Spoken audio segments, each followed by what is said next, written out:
our salutatorian, Alexander Burke, who in turn will be followed by our superintendent of schools, Mr. Greg Duvet. Alex.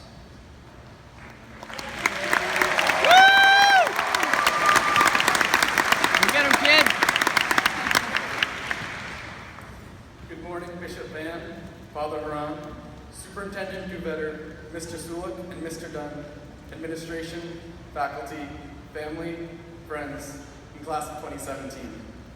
As I thought about what to say today, I thought about the challenge of speaking to 4,000 people. A kind of a story came to mind that I kind of resonated with, because he was a young person who had to tackle an obstacle that was seemingly impossible. But the more I thought about this story, the more I realized that this story applies to all of us as the class of 2017. This story takes place 3,000 years ago. The Philistines and the Israelites were at war. Hoping to end the war, the Philistine king sent a giant warrior to challenge the greatest Israelite warrior in a winner-take-all battle.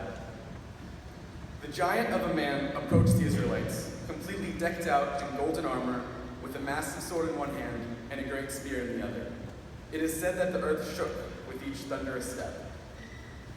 To answer the challenge, the Israelite king, Saul, asked for a volunteer to fight the giant.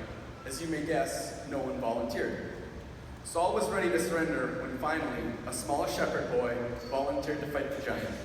Saul saw that he was just a kid, but he had no choice. No one else had volunteered. The Israelite king tried to give the shepherd boy his best armor. The boy said no. The boy rejected the armor and weapons that the King Saul tried to give him. Instead, the boy went to fight this gigantic monster with just a sling in hand. The Israelites shook their head in disbelief and said, "He's just a kid. What does he know?" As the giant charged, the shepherd boy used his sling to fire a rock at the giant, somehow hitting him right between his eyes, killing him. This story is, of course, the story of David and Goliath, a tale that has become synonymous with the underdog story. It is mostly cited when a character seems to face impossible odds and miraculously overcomes them. Recently, some scholars, including Malcolm Gladwell, have re-examined the story. Some of these believe that the underdog interpretation does not tell the true story. Perhaps David and Goliath is not actually an underdog story at all. And maybe, just maybe, the real lessons of the story have more relevance to us, the class of 2017, than we might at first imagine. So if not a story about an underdog winning against all odds, what is the story of David and Goliath really about? How did David, just a kid, somehow manage to defeat the giant Goliath? To answer that question, let's clear up some common misconceptions about the story. David's sling is often referred to as just a sling. This is misleading. In fact, a sling was a very lethal weapon. When a skilled person used a sling, he could hit a target from over 100 yards away at a speed of nearly 100 miles per hour. So it is quite believable that David could hit Goliath right between his eyes as the giant ran toward him. With these facts in mind, you can see that David's victory was not some lucky moonshot. Actually, it was Goliath who had a very little chance of defeating David, not the other way around. So what can we, the soon-to-be graduates of Santa Margarita Catholic High School, learn from this? What's our lesson as we head out to the next chapter in our lives? Do we still see David as a shepherd and say, he was just a kid, what does he know? Or do we consider that David may have something to teach us that we can apply to defeat our own Goliaths? For surely we shall all encounter difficult challenges and even seemingly impossible obstacles. I think there are 3 lessons for us to consider. First, David thought differently than everyone else. Everyone else assumed that they had to attack Goliath directly. Even King Saul fell victim to this mindset as he offered David his finest armor. Of course, David knew that he would lose if he tried to fight Goliath on Goliath's level. The question is, why didn't others see this?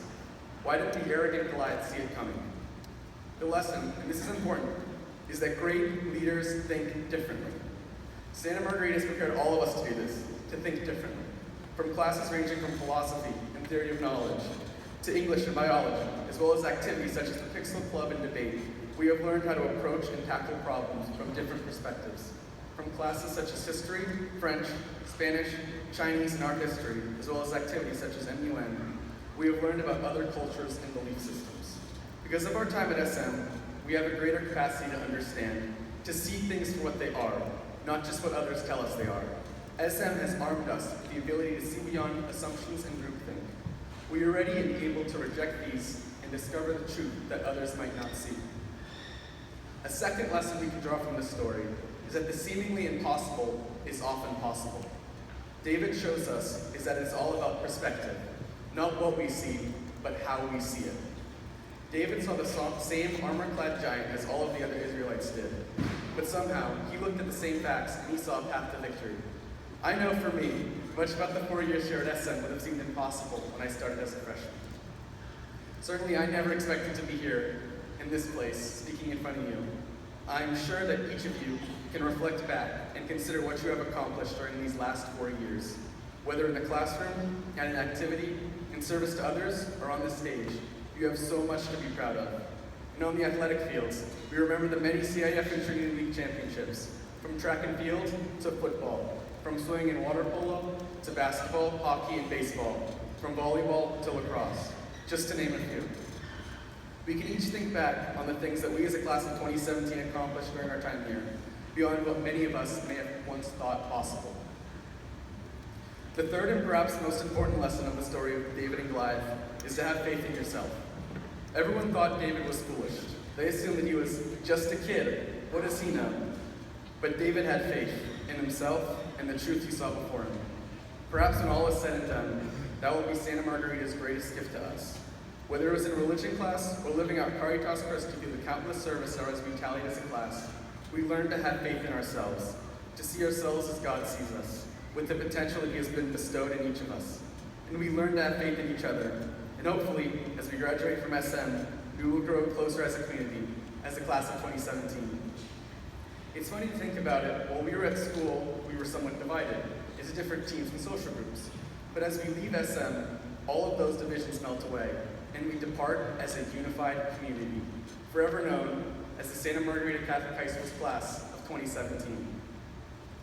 So as we head out from here, let us remember the many lessons of David and Goliath, and maybe the true lessons of SM, that each of us is called to leadership, to see the facts clearly and from multiple perspectives, to seek truth, to see the possible when others only see impossibility, and finally, to have faith in yourself and one another. But then again, I'm just a kid, what do I know? Thank you so much.